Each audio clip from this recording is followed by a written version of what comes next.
Booktube, it's Eleanor here. So we are just at the start of the Queer Blackathon readathon. It's a 48-hour readathon. I have done a TBR of what I'm planning on reading, but I think I'm going to start this morning with this one, which is Pet by Awake Maisie, and I've heard nothing but good things about this. It's a couple of 100 pages long, and also I spoke to the librarian at the school that I work at, the junior school that I work at, about the books that I was reading for this, because we have a little book club, the two of us, and I mentioned it to her, and she's asked me to see if I think it's suitable for the school library, so I'm going to be thinking about that when I read it as well.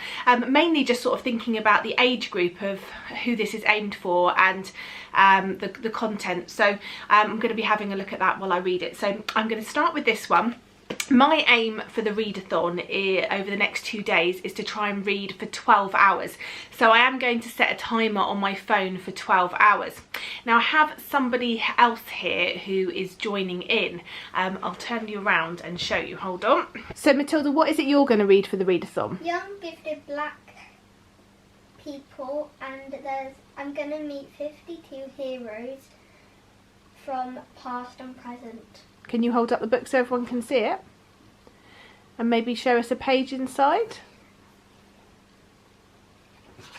I like the back bit because it's got portraits and pictures of them in the olden days, so you know which page they're on, and like in the book it tells you their life story, so it kind of has like Rosa Parks and 45. And then it tells you her life story and what date she was born in and what date she was died. And I think this will be a really good book to read, and I just can't wait to read it. So Matilda's got her book, I've got my book, I've got my lemon drink in my, I know I'm not perfect, but so close it scares me. That's my husband's cup. And we are going to start reading, and we'll catch up with you a bit later and let you know how we're getting on.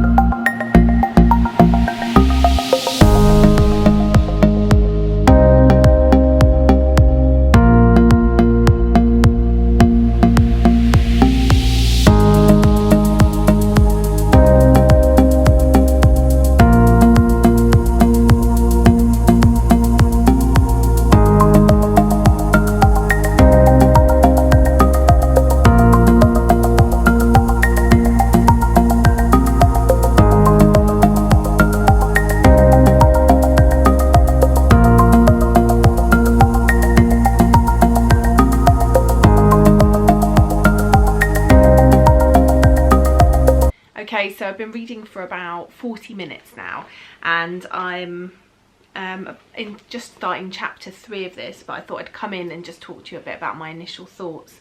The writing in this is almost sort of poetical, if that's a word. Poetic, not poetical, poetic. It's written in this sort of dreamlike, poetic state. There's a lot of sort of imagery and metaphors going on, and it's one of those books that I think sort of slowly unravels, and you start to discover things as you go on.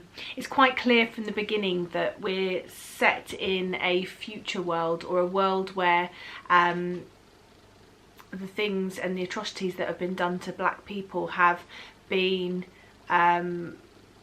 dealt with, or been looked at more severely. I'll read you a little passage that I thought was very good.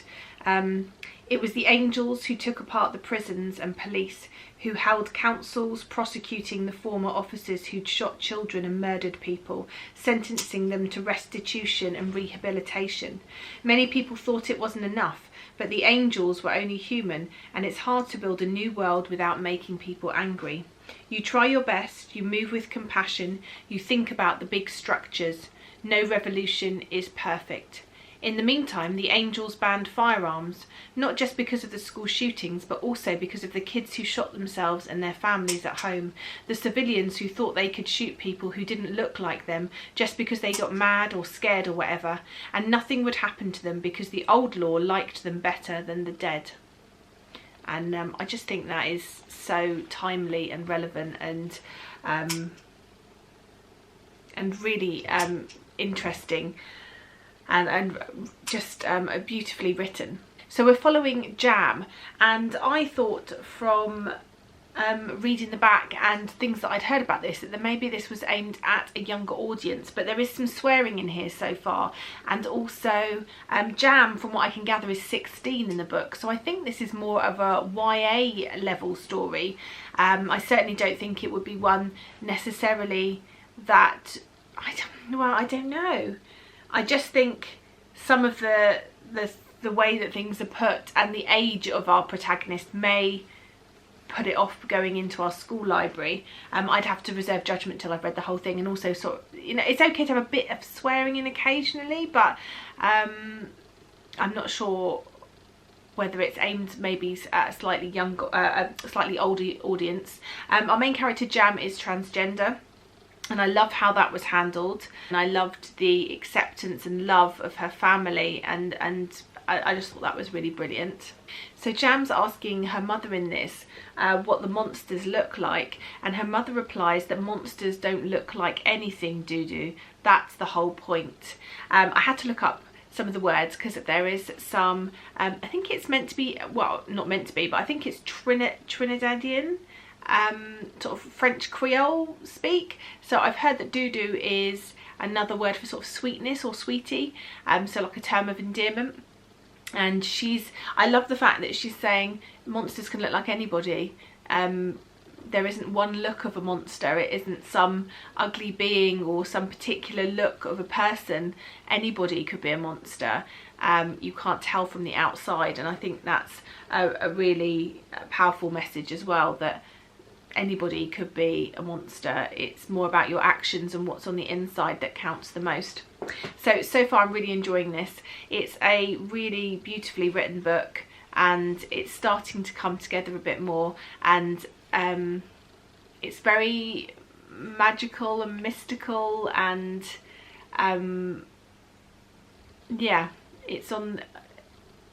Yeah, I'm really enjoying it. It's not like anything I've ever read before, so I'll come back to you a bit later and let you know a bit more of my thoughts. But so far it's out of my comfort zone in terms of writing style that I would normally read, and I'm still as yet to sort of put my finger on what age group I think this is aimed at, but I'm certainly enjoying it and loving the way that it's written, so I'll come back to you soon.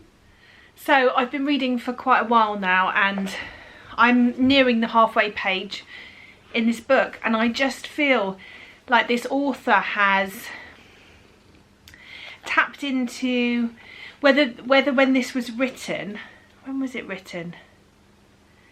Whether when it was written, I think it came out in 2019, they were dreaming of a better time and a future which is fairer.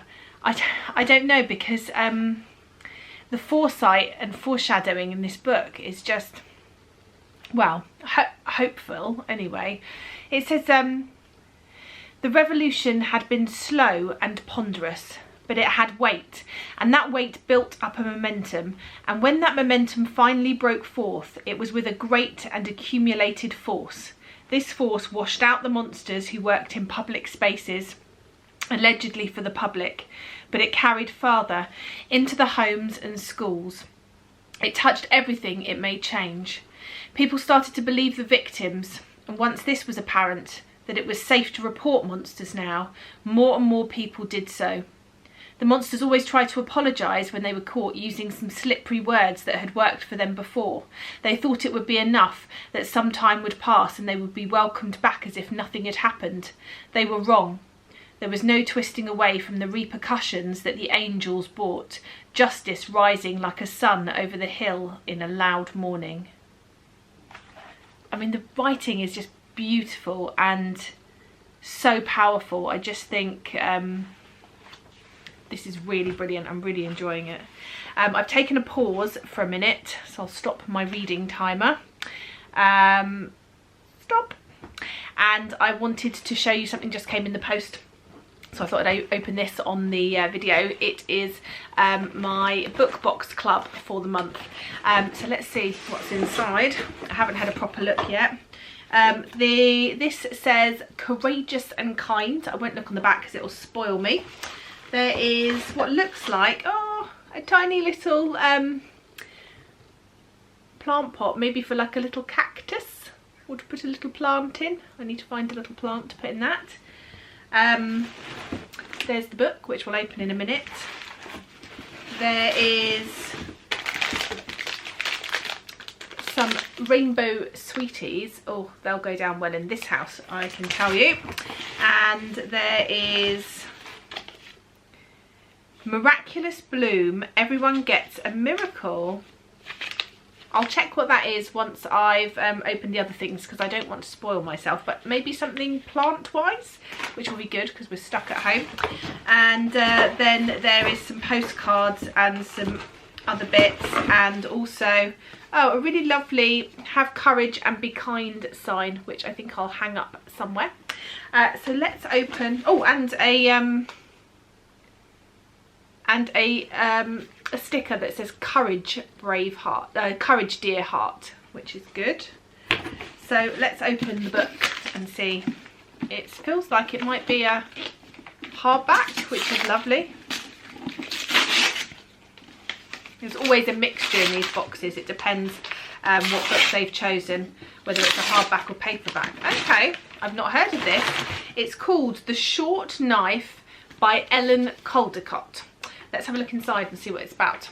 It looks like it might be some sort of fantasy. Oh, it's set in Saxon times. Yes, please. Historical. The moment the Saxons stepped onto our land, it began. He was the first stone thrown down the mountainside that bounced and rattled the rest loose until I was caught in a landslide. The world seemed to be built by men trying to out-frighten each other. Where was the place for a girl like me in all that? The Roman Empire has withdrawn from Britain, throwing it into the chaos of the Dark Ages. Maya's been kept safe by her father and her sister Half, but when Saxon warriors arrive at their farm, the family is forced to flee to the hills where British warlords lie in wait. Can Maya survive in a dangerous world where speaking her mother tongue might be deadly, and where even the people she loves most can't be trusted? That sounds like it's going to be super interesting. Let's see if there's any more written in the back of this to tell us more about it. It doesn't tell you any more about the book, but that definitely sounds interesting. And then the Have Courage, Be Kind banner. It says, ugly stepsister's giving you a hard time. Carriage turned into a pumpkin. Lost your shoe. Don't fret. Just hang this exclusive botanical banner and calmly repeat Cinderella's mantra. That's really cool. The jelly sweets are by Bear and Bee Sweet Company. Fuel your courageous nature with a sugar hit. We hope these vegan jelly rainbows will brighten your day. I'm sure they will. I'm going to keep them in here so no one else takes them. The window sticker is by Forensics and Flowers. Channel your inner Aslan and empower your neighbours and passers-by with this exclusive window sticker inspired by the bravest lion in Narnia. The mini flower kit by Books Box Club. Grow a tiny floral miracle with this handy flower patch pouch. Simply plant, water and sit back and enjoy the blooms. Oh, that'll be really good.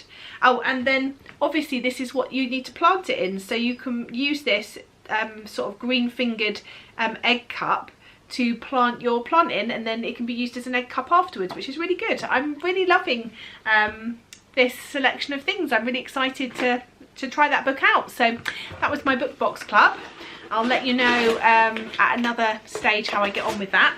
But for now, I might have a few of these while I carry on with Pet. So I'll catch you in a minute. Okay, so it's just been under 3 hours that I've been reading today now. It is just coming up to 1 o'clock and I've just finished Pet, and this is going to be a 5-star read for me. It was incredibly impactful and in such a brilliant way. I thought it was written so beautifully, especially for a YA audience. I don't think we should ever underestimate the ability of teenagers to understand things in the world, and I don't think necessarily we need to hide them or sugarcoat them or mute them, I suppose, in any way. But this was done in such a way that the impact actually came from the words not being needed to be said, which is such a clever way of writing. So I thought the one strongest message that came out of this book was that, you know, is it possible to ever really truly rid the world of, or rid a place completely of any evil or any what they call in this monsters? And I think that's a really interesting look, because this place called Lucille, where Jam lives, is this sort of utopian type society where there's been this big sort of push to eradicate the monsters or the people that are doing bad things. And then we're looking in this, and it's not a spoiler to say they've come to hunt evil, this creature that's come back. And so I think it's a really interesting look at that. And also I think something that has come out especially recently with the protests and the Black Lives Matter protests and the killing of George Floyd is that I think a lot of people, I've seen various videos on BookTube and elsewhere, that you may think that you live in an area, you know, my area where I live, you may think it is full of like-minded people who think the same way as you, and you don't see the evil that might be lurking, or the bad things that might be going on behind closed doors. And I think, you know, working in a school has shown me certain things like that as well, that the side that we see from people isn't always what's going on underneath. And I think that is very interesting. I thought Pet in this was a really clever way of exploring this idea, and Pet being this sort of monster type being. It reminded me very of the creature in Hellboy, the Guillermo del Toro Hellboy. I'll put a picture of it up here. It really gave me vibes of that, with the sort of no eyes and the wing-like bits on it, and it was quite creepy and sinister feeling, and yet it was sort of there to sort of hunt the bad side. And I thought that was really powerful, and sort of gave you that sort of feeling of how big and the magnitude of this issue that was happening.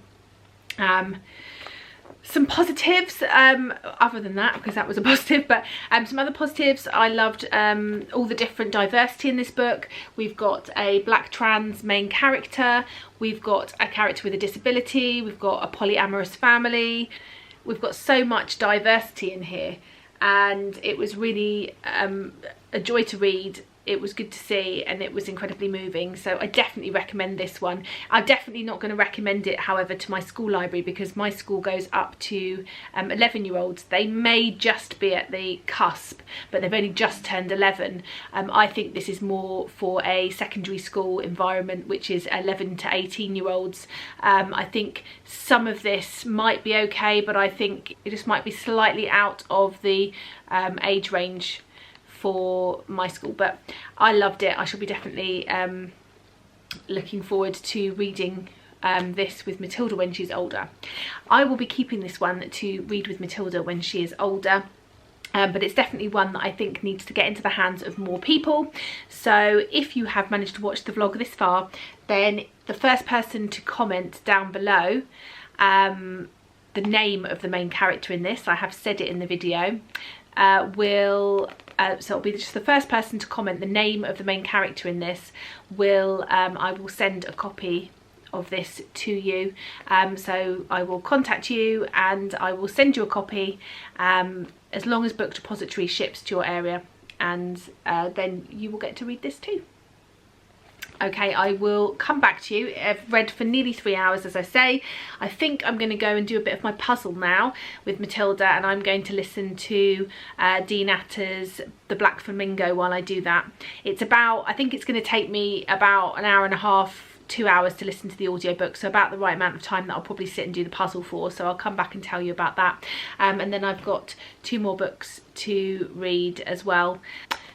Yes, I shall catch up with you in a minute.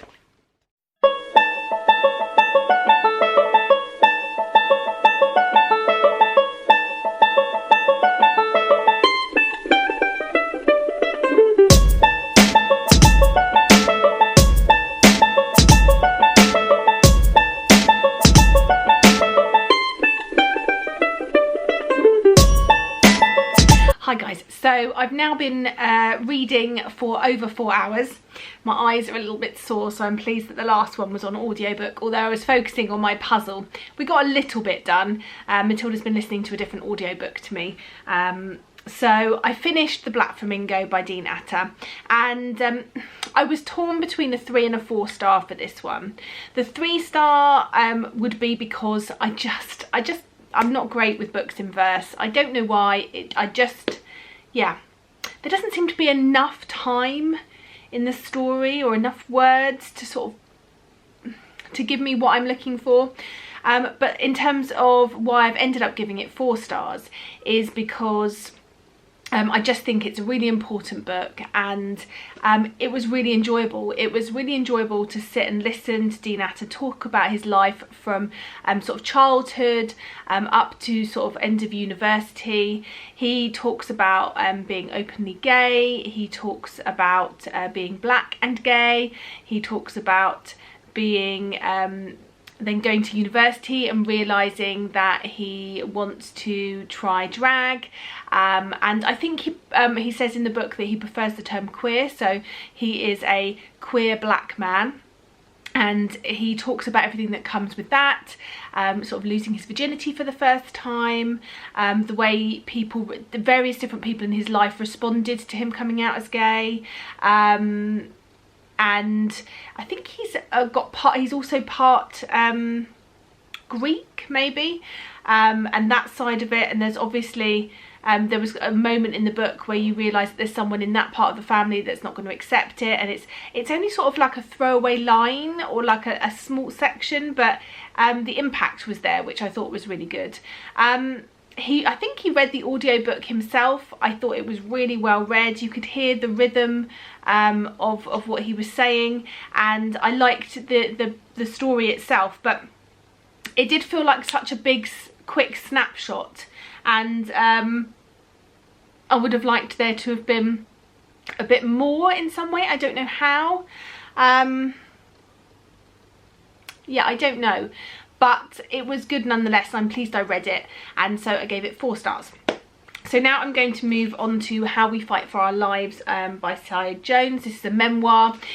This is about 200 pages as well. So I'm actually going to see if I can get this on audio, because I've had a bit of a migraine and headache the last few days. So I'd quite like to sit and listen to this on audio. I'd like to try and finish this one today so that tomorrow I can spend my time concentrating on The Starless Sea.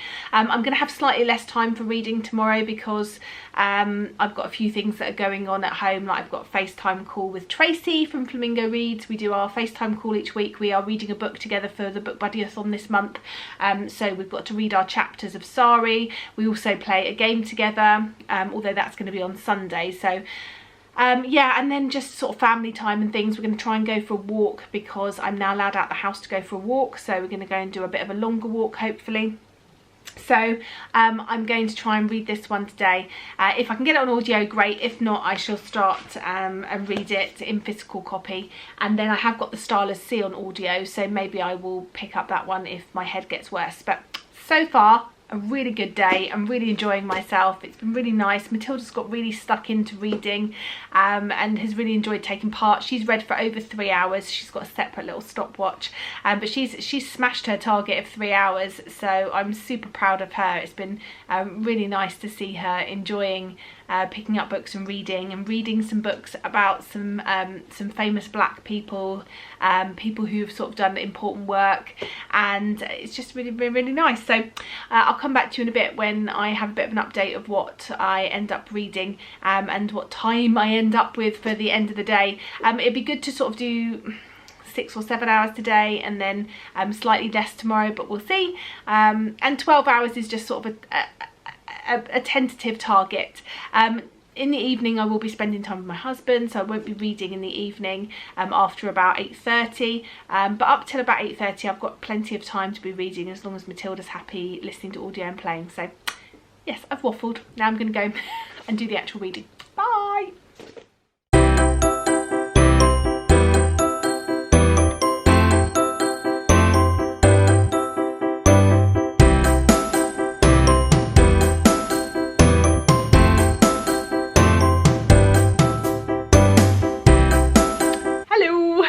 So it's Saturday morning, just got up. Well, I've been up about half an hour. It's about 7 o'clock because my daughter gets up every day at about 5 at the moment, 4:45 sometimes. Yeah, so I've been sitting downstairs and I've been listening to the audio of How We Fight for Our Lives, which is a memoir by Saeed Jones. I've now finished this one. This is my 3rd book I finished, which I'm really pleased. And I've been reading for about 7 hours, I think, maybe 6 hours. So I'm really pleased with that as well. I'm going to give this book a 4 stars. I really enjoyed it. It's a story about Saeed Jones. Well, it's sort of 2 stories really. It's part ode to his mother and sort of a love letter to her, which takes up parts of the start of the book, but the majority of the sort of second part. And then also sort of a coming of age, coming out sexual exploration story, I suppose. There's quite a lot of depictions of gay sex in here. And I think some people have not enjoyed that aspect of it, but actually I think it can be very important and very powerful to boys that are looking at their sexuality and just making decisions about sex and who they want to be and who they want to be with. Saeed describes in here quite a lot of instances where seemingly men who say they're straight have had sexual interactions with him, and sort of the toll that obviously takes on their psyche in terms of their behaviour, which in some cases is violent and not healthy or nice. And Saeed puts himself in these positions where he allows himself to be used for things that he sort of feels uncomfortable with, but in some ways also doesn't. And I think, you know, I'm not gay, and I'm not a gay man, and I'm not a gay black man, and so it's difficult for me to unpick and unpack, and I'm sure that's probably what part of this book is for Saeed himself.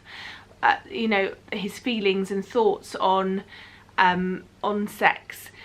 But I think it probably mirrors what a lot of gay men go through in terms of sexual exploration, learning about sex, finding out the type of sex that they enjoy. Just as any person who's interested in sex will try different things, have different partners, try sex different ways. Sometimes you'll have rough sex, sometimes you'll have gentle loving sex. I mean, there's all sorts of things that you will explore in that, you know, that time in your life where you're trying to work out the person you are and the type of life you want and what you like and what turns you on. So I think he's been very honest and very raw in this, and I think it will help certainly a lot of people who may be going through a similar thing. I've marked, this is what the paper is in here, I marked something that when I read it, it was quite near the beginning of the story, and I just thought it was really powerful. This is a time in his life when he was still at high school, and Matthew Shepherd had been killed, and he suddenly had this sort of thought when he was in the hallway at school, and he said, being black can get you killed, being gay can get you killed, being a black gay boy is a death wish, and one day, if you're lucky, your life and death will become some artist's new project. And I thought that was really quite powerful, so powerful that I had to write it down because I didn't want to forget that. I thought it was a really powerful passage in there. So I'll leave you with that one. And on that note, yeah, 4 stars. I did enjoy it. Yeah, and I'm going to move on to my second fiction book. which is The Starless Sea by Erin Morgenstern. That's the only last one I've got on my TBR. It would be great if I could read that in a day, but I'm not sure that's going to happen. I've got my weekly FaceTime call with Tracy sort of middle of the day today, and we normally spend a couple of hours on FaceTime reading our buddy read book to each other, the start of the next chapters, and chatting and catching up. So I don't know. I'm also waiting for some printer ink to come, because if that comes, I've got something really exciting planned. Like a new TBR thing that I've got planned, but I just need the printer ink so that I can print it off, so that I can show you and get it started. I'm very excited about it. So I think now I'm going to take a little break from listening. I'm going to take a pause. I'm going to go and watch this week's RuPaul's Drag Race All Stars Season 5 episode, because I love it. And then I'm going to start The Starless Sea, which I also have an audiobook. I'm just finding audio is quite good at the moment, because having my daughter around all the time and at home all the time means that, you know, she's doing stuff, she's playing out loud, she's constantly singing, and so if I've got headphones in, it means I can focus on the story, and often I'll read along in the book as well at the same time, but it does help me to sort of focus on the story. Whereas if I'm trying to read it, I'm not one of those people that can have like ASMR on or music or anything on in the background. I find it very difficult to sort of focus.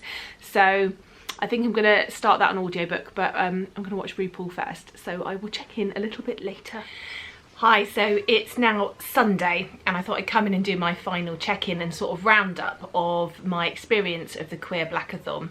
I really enjoyed the first day. I read 3 books. Well, I read 2.5 and nearly finished the third in the first day. I had a 5-star read with Pet, which I think is brilliant, and I had a 4-star read with Dean Atter's The Black Flamingo, which was great. It was a surprise that I enjoyed it so much. Then I had How We Fight for Our Lives by Saeed Jones, and I gave that one 4 stars, so that was great. And then yesterday I started The Starless Sea by Erin Morgenstern. I listened to this on audiobook, and I planned to read as much as I could, or listen as much as I could, over the Queer Blackathon, and then just to carry on until I'd finished the book. I ended up completing 10 hours of reading over the 2 days, which wasn't quite the 12 hours I was hoping for, but I think sort of life gets in the way and things happened, and it was weekend and we were having some family time, so I'm really pleased with how much I managed to achieve. However, don't want to end this on a negative note, but I am DNFing The Starless Sea. Those of you who've been watching my channel for years will know that I thought The Night Circus was okay, but I didn't love it. And I thought, well, this one sounded like a more interesting premise to me. It's got this sort of bookish element that I really loved, and I thought I'd give the author another go. And I just think maybe Erin Morgenstern's writing's not for me. This just didn't seem to go anywhere. I didn't really understand what was going on. I'm now sort of halfway through, so over 200 pages through, and I'm still feel it's a bit wishy-washy. There's a lot of lovely sentences, but I don't really find any plot in there, and there has to be some plot for me. You know, realistically, I love a good plot-driven story, really, but I can cope if there is minimal plot, as long as there is some plot that sort of makes sense. And this one just was a bit meandery, and I just wasn't feeling it. I felt like it was just writing for writing's sake, and although it was nice for some of those sort of cultural references in there, the books and the games and things that were talked about, it's just not enough for me to carry on reading this. So I'm really sad, but I'm going to be DNFing this one. But that was a great readathon, really, because I had a 5-star, 2 4-stars, and 1 DNF, but a 5-star and 2 4-star books is really good. Books that I may not have picked up had it not been for the readathon. Books that may have been on my shelf for ages that I hadn't got to. So I'm really pleased I did it. I'm really pleased that I read these books, and I hope that those of you that took part really enjoyed it and found some good ones. If you did, let me know down below if you found any 5-star reads. Don't forget, if you've watched this far, that if you want to be in with a chance of winning a copy of Pet, then you need to comment down below the name of the main character, and if you do that and you're the first person to comment, I will send you a copy via Book Depository. So really the competition guidelines for that are that you need to be the first one to comment in order to win. You need to be a subscriber, you need to like this video, and you need to be either 18 or over or have a parent's permission, because I will be asking you for your address in order to be able to send the prize to you. So I hope that some of you have made it this far and that someone will win themselves a copy of Pet, and I look forward to speaking to you soon and telling you more about books that I've been reading. Bye for now, BookTube.